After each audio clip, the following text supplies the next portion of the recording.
Leafs swept in the weekend back-to-back, but there were some positives to take from the losses. You're listening to the Locked On Leafs podcast, part of the Locked On Podcast Network. It's your team every day.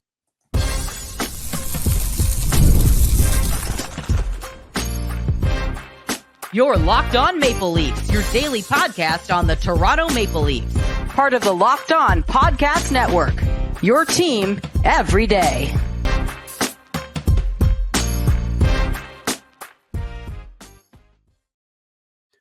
Hello and welcome into the Locked On Leafs podcast, a daily Maple Leaf-centric podcast hosted by myself, Mike DiStefano, and my co-host, Dave Morassutti. Today's episode is brought to you by Indeed. Still searching for a great candidate for your company? Don't search, just match with Indeed. What's going on, Dave? How are you feeling on a Monday? I'm feeling pretty good. This was a busy weekend, man. Holy. It was a busy weekend for a lot of things. I had a wedding on top of all that, back-to-back Leaf games Saturday, Sunday. Unable to win either of them. They do get swept. Leafs beaten 4-2 by the St. Louis Blues.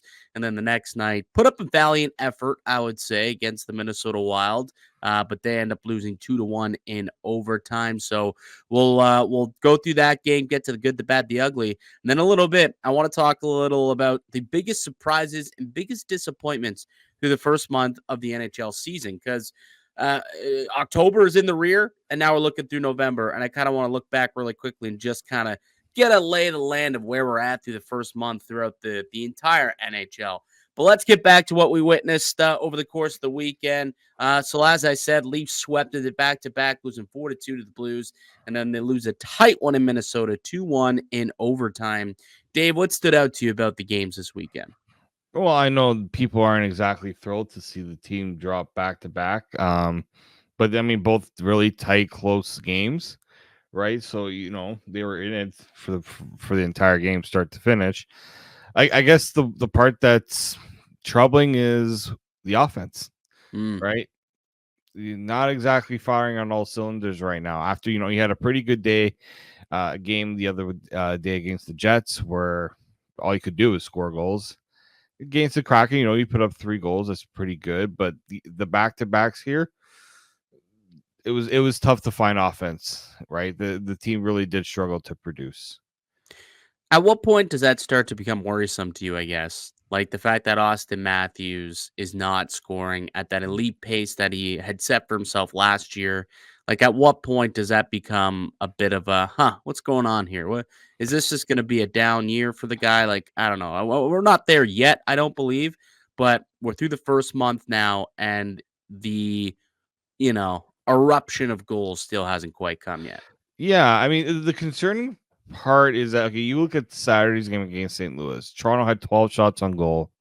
Mitch Marner led the team in shots in the first period with 4. Auston Matthews had 2. You want to see Auston Matthews that to be a reverse, right? Like we've come to expect Auston Matthews to be the guy to lead the charge in that, in getting pucks and that. And I said, like, I watched that when I was at the game against the Kraken, and watching play, like I'm seeing it too much of Auston Matthews kind of diverting and going to the side, right? Teams are going to be happy to get Auston Matthews playing along the boards. He has to get to that middle of the ice. Like he's got to start doing that. But I think the tough part here, and I know people are concerned about that top line's ability to produce. It also doesn't help that they're playing a lot of minutes in the defense. Like we talked about at length about how much they're starting in the defensive zone. Yeah. That limits what, like, you go look at, top offensive players around the league. Not many of them are starting those minutes in the defensive end. Like for sure. For sure. I mean, you look at the last few years, defensive zone starts last year for Auston Matthews. It was 33% in the D zone starts, 25%, 30%, 35%, 32%. This year, it's up to 43.3%.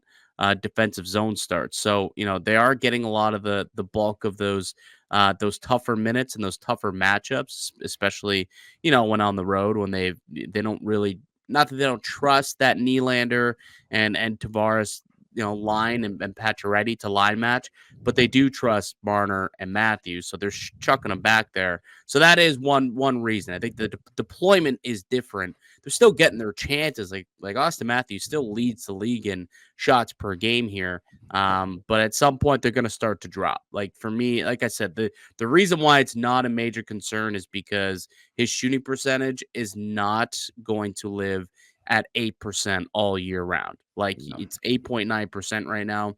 And this is a guy whose shooting percentage throughout his career has hovered at 16%. And through the last 4 years, it's been like 17, 18%. So eventually these are going to start dropping for him. Hopefully the power play finally getting a goal could help kickstart that. The confidence on the power play, that might help too. They ended 0 for 20 skid last night with a power play goal against the Minnesota Wild, a newly debuted 5-man unit from Mark Savard's power play, and it results in a goal from William Nylander. I kind of liked it. Maybe that's the way we got to go moving forward. Get that 5-man unit out there. They don't have any point shot threats, so why bother put one back there? Let's get 5 of our best players and see what we could do. And they moved the puck around pretty well. Eventually, a seam opened up, and they had a nice pass over to Willie, and he puts it home. And for the one and only goal, I guess, against Minnesota, but did end an 0 for 20 skid and got that power play back up on the board. Yeah, puck movement. Getting the side goalie going side to side. Yeah. It's almost like that's a textbook power play goal you saw there, and I don't think we've really been seeing that. When Craig Berube kept talking about, you got to get, when they kept asking what's the issue with the power play, you kind of in a way was putting it on the players, right? It comes down to execution. Like the talent is there. This is not a talent issue on the power play. It's you gotta be more direct in what you want to do. Yes. Set up the guy, get those shots on net, generate some rebounds, get a body in front, right? Having a Matthew Knight, like, again, having him in front of the net will mean a lot more if especially because he can get to those, if there's a rebound there, he can get to them. He's a big enough body, he can wrestle against whoever is defending in front. So if you leave him there, then you got your shooters like Nylander and Matthews, where that should be the goal. Get those guys the puck, right? And they got to stop passing it off so much. Like that was a problem. They kept and again, I understand when you got guys blocking, you don't want to waste the opportunities, but at the same time, if someone's gonna block your shot, let them block the shot. Let it hurt them. Yeah, right? and I'll think twice next time. Exactly. Next time Or a little stinger, and then now they're not exactly moving so freely, right? Like, is another big proponent of the success. You talked about this actually on the last show we did when we were talking about why it's struggling so much. When they lose the faceoff and they have to end up having to regroup, that's been the biggest issue. When they win the faceoff in their own end or in the offensive end and they're able to set up, that's usually when the power play looks all right. But they've had a tough time trying to regroup. 3 for 3 on the power play in the faceoff dot. So they were able to start in the zone, didn't waste any time, and got to work. And eventually it led to a goal. So nice to see 1 for 2 on the power play. They did score. Hopefully that gives them confidence moving forward and they can get it going again. I thought Stolarz was excellent in the game last night in particular. Joseph Wall was fine in the game against St. Louis, but Stolarz really was one of the better players, I guess, for the Maple Leafs. And the one goal that he allowed in regulation was like, it was a goal. I will concede to that. It was a very cheeky way of it being scored because it's a clear, distinct kicking motion, but he kicked Tavares' stick, which then hit the puck, and that's not illegal. It's got to be the toe cap of the player that kicks it, not the stick of Tavares. So cheeky way to score, but it was the right call, I believe, based on the rule book. But that's the only one that beat him. All right, that's the only one that beat him until overtime. Terrible change and just a gassed team. That's one of the big takeaways that I took too. That team looked so gassed in the third period and in overtime, especially the big boys. Like they played a lot, and they're in their third game in 4 nights. They're night 2 back to back, had to go to overtime. St. Louis and Minnesota, like those aren't easy games either. Like they play heavy hockey, and those bodies took a beating over the last couple of couple of nights. So that was another kind of takeaway. That team looked quite gassed towards the end of the game there, especially you saw in overtime. Domi didn't have the legs to get to the puck. No. Spurgeon did. Springs the 2-on-0, bad change, but regardless, Springs the breakaway in there, and Boldy called game. But I didn't think that it was a terrible game. Hats off to Minnesota. It's a good hockey team. They're 8-1-2. Like they've been one of the best teams in the NHL this year. Kirill Kaprizov's an absolute beast. Their goalie has the league's best goals against, third best save percentage. Gustafson's been unbelievable. So the Leafs able to get a point out of the deal, and we'll see what they can get cooking throughout the week. Let's come back and let's get to the good, the bad, the ugly from the weekend, and then the biggest surprises and biggest disappointments from the first month of the NHL season. We're going league wide for that one. That's coming up next here on the Locked On Leafs podcast, part of the Locked On Podcast Network. It's your team every day. Today's episode is brought to you by PrizePicks. You can now win up to 100 times your money on PrizePicks with as little as 4 correct picks. PrizePicks is the only real money daily fantasy platform with an injury insurance policy, so your lineups stay in play even if one of your players gets injured. And if your player leaves in the first half and doesn't return, PrizePicks keeps your lineup live. PrizePicks puts its members first, so all withdrawals are fast, safe, and secure. When my picks hit, I get my money back in as quick as 15 minutes. Sign up today and get $50 instantly when you play $5. You don't even need to win to receive the $50 bonus. It's guaranteed. PrizePicks is the best way to win real money this football season. Which players are going off, which ones aren't. Make your picks in less than 60 seconds and turn your sports opinions into real money all season long on PrizePicks. Download the app today and use the code LOCKEDONNHL to get $50 instantly after you play your first $5 lineup. PrizePicks, run your game. Today's episode is also brought to you by Indeed, because we're driven by the search for better, but when it comes to hiring, the best way to search for a candidate isn't even to search at all. Don't search, match with Indeed. If you need to hire, you need Indeed, because Indeed is your matching hiring platform with over 350 monthly global visitors, according to Indeed data, and a matching engine that helps you find quality candidates fast. This busy work. Use Indeed for scheduling, screening, and messaging so you can connect with candidates faster. Leveraging over 140 million qualification preferences every day, Indeed's matching engine is constantly learning from your preferences, so the more you use Indeed, the better it gets.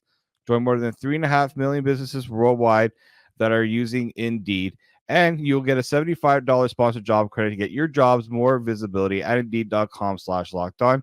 Just go to Indeed.com/lockedon right now and support our show by saying you heard about Indeed on this podcast.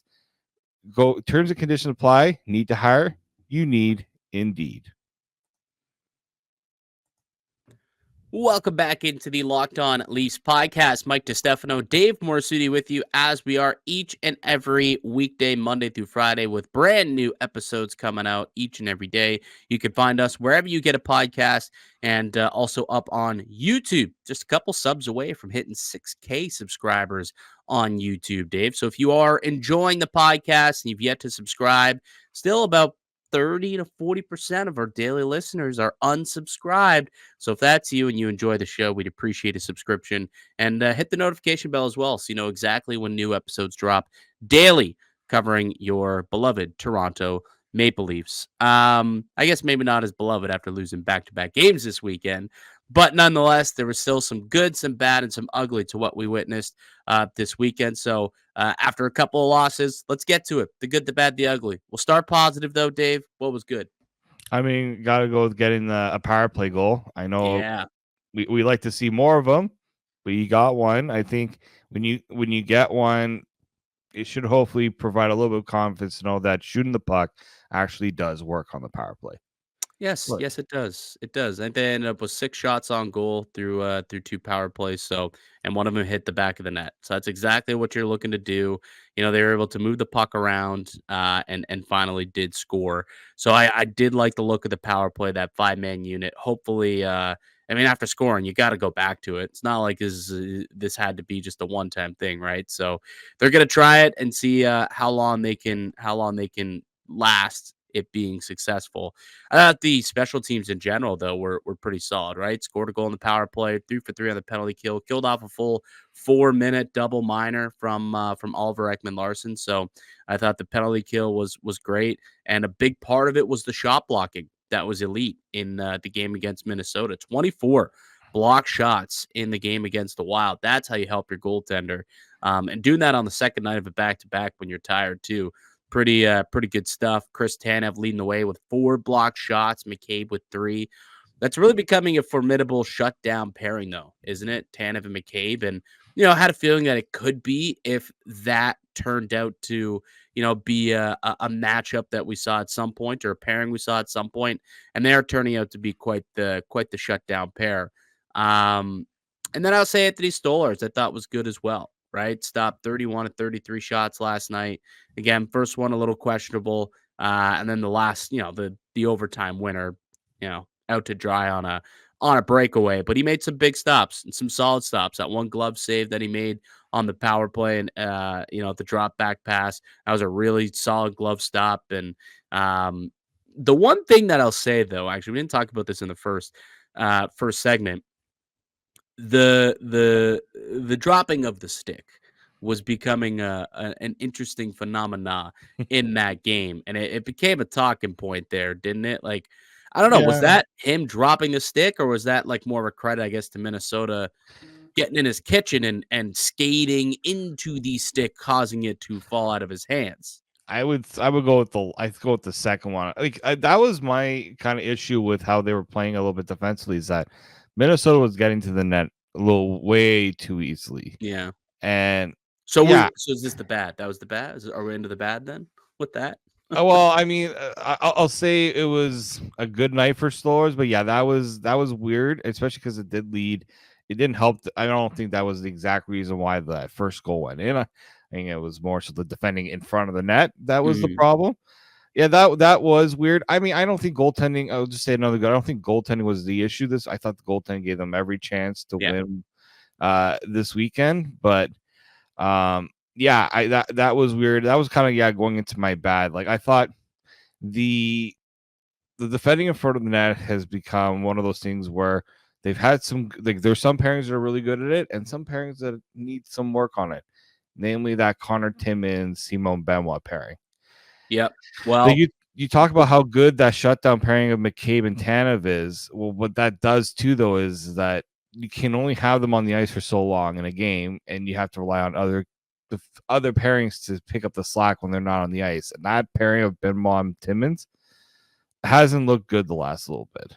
Well, I don't know how much longer we're going to have to see it, because Yanni Hakanpää might be soon returning. He played a game with the Marlies, if I'm not mistaken, this past weekend. Him and Connor Dewar on that conditioning stint. So I would imagine that they're pretty close. We could possibly see one or both of them in the next couple of games here at some point this week. So we might not have to watch Connor Timmins try and defend the front of his net for too much longer. Big bad Yanni Hakanpää was a big boy. Let's see, 6'6" or 6'7" or something like that, 230 pounds. Like, yeah, that'll be a lot more difficult to penetrate the Leafs net when he's out there playing lumberjack on dude's back. So not too much longer we'll have to watch that. I think Hakanpää will come in and make life a lot more difficult in front of the Leafs goal. Bad. I did think that play by OEL was pretty undisciplined to take the double minor. He gets the cross check and then takes liberties afterwards and goes after the player and ends up getting a double minor out of it all. And then the Maple Leafs ended up having to kill off a full 4-minute power play in a tie game. Like, luckily they killed it off and it didn't hurt them. But that's usually spells bad news. Like, you give a team 4 minutes of 5-on-4, usually they find a way to get at least one. And good on the Leafs for killing it off, but bad on OEL for putting the team in that situation. This team has become so undisciplined. Yeah, it's getting a little annoying. I think they're averaging over 4 penalties a game or something along those lines. Yeah, I'll tell you where. Keep going. I'll look it up and see where they're at in terms of penalties. You talk about part of the problem with the offense too. When you're spending a lot of time killing penalties in the game, It takes away your ability for your stars to play more offensive minutes because they're stuck defending, right? Mitch Marner has to play more penalty kill. Even Austin Matthews now is playing more penalty kill. Even William Nylander is asking to play on the penalty kill because he can't get 5-on-5 time because they're on the penalty. They're getting penalized so much. So, like this is something I understand. You want to be aggressive. You don't want to be perceived as soft, right? You want to play a style that's, not going to be pushed. You're not going to be pushed around, but you got to do it within the means of the rules too. So like OEL has been very careless at times this year with taking some liberties, right? You look back to that game against Tampa, right? Bit of an undisciplined play. I think he got fined for that one too, right? And people are saying, "Oh, the refs are picking on Leafs." Right? Oh, you look at the calls that are being called; they're calls, and they got to clean that up because eventually your penalty kill is just going to be so worn down because of how much they're being asked to play. So, again, it's just one of those where you got to. It's not the double minor it's just adding salt to the wound. You're already now losing a top 4 defenseman, and then he's going to be off for 4 minutes. So other defensemen now have to step up and play more. And Benoit and Timmins, you don't want them playing a lot on the penalty kill, but when you lose an OEL, they're going to have to. So just very undisciplined from a veteran player too. So far, the Maple Leafs have spent the third most amount of time shorthanded this season. That's been the case. So they've taken 59 penalties through 13 games and have been shorthanded for 84 minutes and 22 seconds, which is third behind only the San Jose Sharks and the Boston Bruins, who are the 2 most penalized teams in the NHL. Then you've got the Maple Leafs afterwards with 84-22 of time shorthanded. So yeah, the Maple Leafs, they've been very undisciplined, and that's another reason why the team isn't scoring as much offensively. They spent a lot of time defending in their own end and defending at 5-on-4. So undisciplined is definitely like a theme that I think we have stemming out from the first month of the season for the Maple Leafs. That's gotta turn around, and hopefully that leads to them maybe creating more penalties, similar to the way that Marner created that penalty, drew the hooking call that led to the Nylander goal. They need to do more of that and less of their own shooting themselves in the foot. But that's the Maple Leaf way. Shoot yourself in the foot. Speaking of shooting yourselves in the foot, the ugly on a bad turnover and a bad change, right? And it leads to the game-winning goal from Matt Boldy. And to me, like, I'm not going to harp on it too much. It looks worse than it was in a vacuum. It's again, night 2 of a back-to-back. You're in overtime. It's your third game in 4 nights. The legs just simply weren't there. But also, bad time to make that change. That OEL who went off for that change there, and just 2-on-0 ensues the other way because Domi's unable to get to the puck. And good play by Spurgeon to race to get there and turn the puck up ice. And it ended up costing him the game. Costed them a point, obviously, with that whole play. So that turnover on the game-winning goal and the bad change, just the whole kit and caboodle, just a bit of an ugly mess there for the Maple Leafs.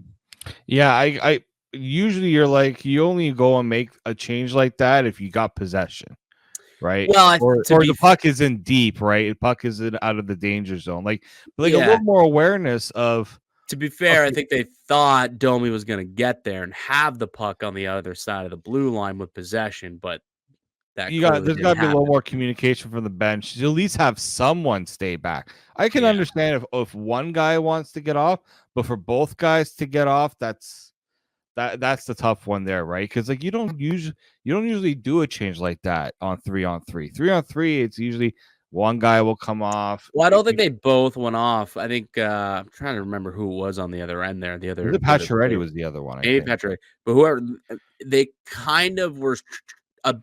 They were jumping up into the rush, and the other one went off for a change.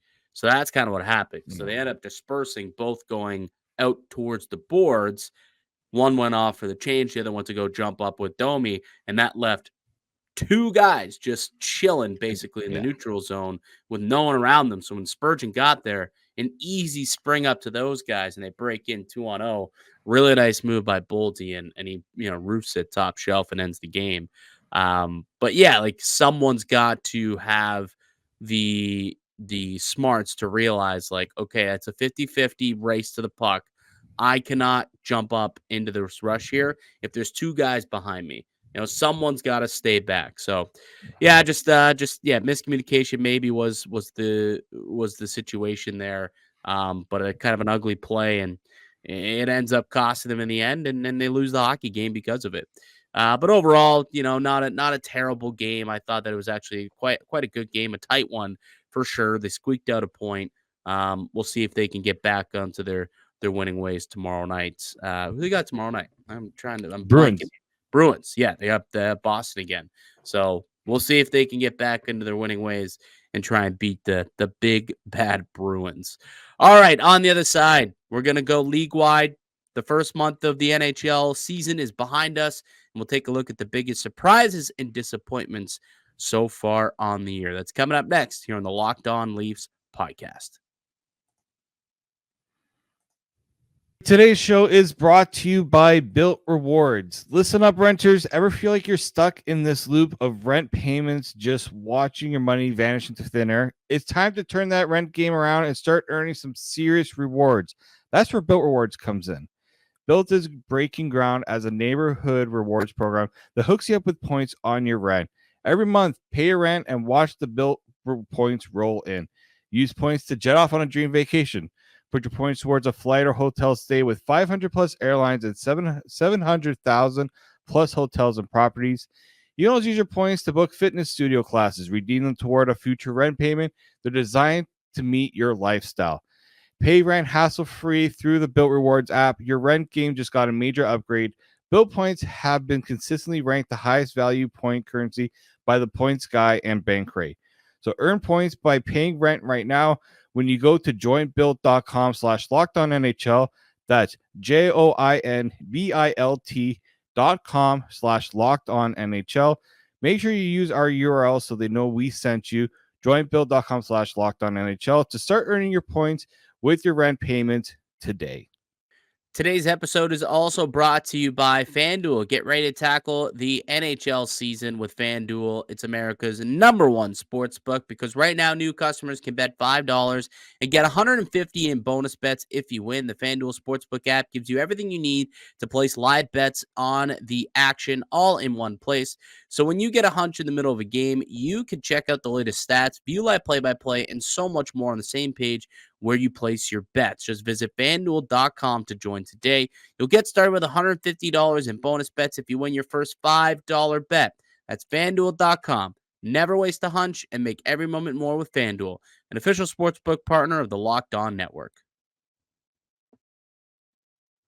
The Locked On Leafs podcast continues. Mike DiStefano, Dave Morassutti with you here on the show, and we're going to go league wide for this segment here. And we're through the month of October, and we want to take a look at what some of the biggest surprises and disappointments we've seen so far when it comes to the start of the NHL season. I think there's been a couple of in both categories, I suppose, but I am curious, Dave. We'll start with the positives. Who's been a big surprise for you? I mean, you got to look at Central Canada here with the Winnipeg Jets. Oh, yeah. Like, not even the fact that they're winning so much. They lead the league with 22 points and 11 wins, but also, if I'm not mistaken, leading the league in goals with 59. Yeah. Like, that's the part that, to me, like, we know that they can play defense. We know they got a top goaltender in Connor Hellebuyck, but 59 goals this year, dude, it's not too shabby. They're averaging 4.92 goals per game. Almost 5 goals a game. And when you've got the best goalie in the league back there, you give him a 5-goal cushion, you're going to win a lot of games. It's a pretty good formula they've got there in Winnipeg right now. Yeah, I know they do. And, guys like Mark Scheifele are, when we're talking about the Four Nations coming up, he's putting his name in there, right? Yeah. Best foot forward to try to make a spot for Canada there. So, yeah, plus 29 goal differential. Yeah. Yeah, Kyle Connor obviously need to give him a shot. I think Nick Ehlers Yeah. actually had a hat trick last night. First Danish-born player to ever get a Yeah. hat trick in the NHL. I think the big thing for Connor and Ehlers, both those guys are healthy. Knock Yeah, on wood that stays the way, because that's always been an issue for those guys. They haven't been able to stay healthy because Kyle Connor is a great goal scorer. He does yeah. get forgotten a lot. It's a good thing you brought him up. Like, he stays healthy. I don't see why he can't be in the Rocket conversation. Honestly, he usually is, and then he gets hurt, and then he kind of takes him a bit to get going. But yeah, when he's healthy, like he's a guy who's good for 50 a year. Like he's such Mhm. a talented boy. We saw it the other night. Just a really, really good sharpshooter. Like he can get it off in many different ways. So yeah, Kyle Connor, he's on his A game right now. That's for sure. That entire squad is. Scott Arneal's got that team cooking.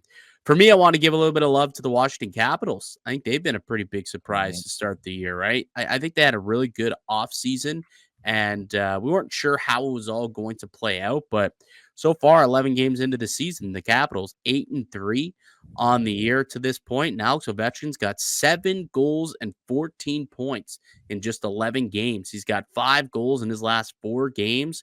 Ovi is on fire right now, Dave. He's only 35 away from surpassing Wayne Gretzky for that record. I mean, at the rate that he's going, he's got 7 so far through 11. I'm not saying he's going to stay on that pace, but things look pretty good for Ovi right now, Dave. Things look good. You think he does it? Can he get 35 more through the next, what's that, 71 games? Oh, It's possible. I think it's totally possible for Ovi. We just know he's capable of scoring. And that was the problem last year, is he didn't score. He didn't start off very well. Then he kind of I, turned it I, on near the end. I don't think he had 7 goals last year until like Christmas. Yeah. Like legit. Like it was something stupid like that where this guy just could not score a goal. And then he really turned it on in the back half of last year and he's kept it going. Yeah. So that's been impressive. They're getting some secondary scoring though from a couple of young guys. Alexei Protas is a point per game right now. He's got 11 points through 11 games. Connor McMichael has 12 points so far for this team, so he's picking up some secondary scoring. And Dylan Strome, 18 points in 11 games for Dylan Strome. So, they're just getting other guys stepping up around him and they're all rising together. So it's good to see the Washington Capitals. Spencer Carberry, former Maple Leafs assistant, has that team cooking. All right. Disappointments. What's been disappointing to you, Dave? I mean, the winners of the offseason are not the winners to start the year. Nashville, man. They're Mhm. not playing like a Smashville team. They're getting smashed. They are. They are getting absolutely cooked right now. After spending so much money on players who could score goals, they're not scoring an awful lot of goals right now, Dave. Like, what's the issue here? I mean, they're both of them sitting with just 2 goals at this point on the year. And as a team, they're 30th in the NHL in goals scored. Um, that's not what they were expecting. Like that was what the whole point of what they did this offseason was to increase offense. And through 11 games, still early, but through 11 games, that has not happened. They've got a 4-6-1 record and are in 31st in the NHL. 31st out of 32 teams. Not an ideal start for Smashville. No, and like when they brought in Steven Stamkos and Jonathan Marchessault, I don't think they really envisioned Tommy Novak being the ideal center for those guys. And he's not even the center now. I think it's Juuso Parssinen right now. Like I think that's the issue right now in Nashville. They don't have the center depth that they've usually had. I think they traded Cody Glass too. Yep. Right. Like, Yep. and I know Cody Glass wasn't exactly thriving, right? But that's if you're looking at Nashville right now, and I don't know what their cap situation is right now, but depending on where they want to go, right? They might need to look at upgrading at center. They like, as good as Ryan O'Reilly is, he can't do it all himself. Someone's got, or they got to move someone to center. Maybe they got to look at moving Steven Stamkos to center. Maybe they got to move someone Like that's usually you like to make those internal improvements before you go out and spend more money, more draft capital. Which I mean, they got draft capital. They got 3 first-round picks this year and a 2 second-round picks. So they got draft picks that they want to go and make a deal. Like this is not a team where it's like, okay, not our year. We're gonna take a step back. No, you don't spend this much money without having aspirations to really move forward. So yeah, something's gonna have to happen in Nashville because it's not looking good right now. No, it's not. It's not. And the other team that I wanted to quickly mention was also Colorado, who's not looking good right now. They're 24th in the NHL. 5-7 so far on the year and cannot get a save. Georgiev, 1-4 on the year, an 822 save percentage, and a 465 goals against average. He's been absolutely atrocious this season so far. And that's a team. I get it though. They're very much injured. I mean, they're missing Druin, they're missing obviously Landeskog, Nichushkin, Lehkonen, Ross Colton now is injured. He had a big start for them. It's just a team that's pretty much Rantanen, McKinnon, Makar, and then who else? Somehow Makar, despite the team being, trash and sitting in last place basically, in almost when it comes to their division and sitting in 25th in the NHL. Kel Makar is still leading the league with 21 points. 3-way tie with him, Kaprizov, and Sam Reinhart. Unbelievable. Kel Makar is so freaking good. How much worse would it be for Colorado if Cale Makar wasn't doing what he's doing right now? Like where Yeah. they're down bad, but it could be that much worse. Well, this is how bad they are. Like the goaltending is. The guy's got 21 points and somehow a league leading 21 points and somehow is a -8. Nate McKinnon, 20 points, -6. Like it's insane. You have to look legitimately. You don't outside of where do you get to? Granlund. You have to get all the way to 23rd in the NHL in points to get to a non-Avalanche player who's a minus player in terms of so in the top 22 point getters in the NHL this year, all of them are plus players except those of which who play on the Colorado Avalanche. Yeah. Not good. Not good. All right, Dave. I think that'll do it for us here today on the podcast. I'd like to thank you all for listening and supporting the show. You can subscribe to the Locked On Leafs podcast on all platforms and receive daily Leafs content. Follow myself on Twitter at Mickey_Canuck. Follow Dave at D_Morassutti and follow the show as well at Locked On Leafs. We'll be back with another episode for you guys tomorrow to tee up Leafs versus Bruins. But until then, keep it locked right here on Locked On Leafs.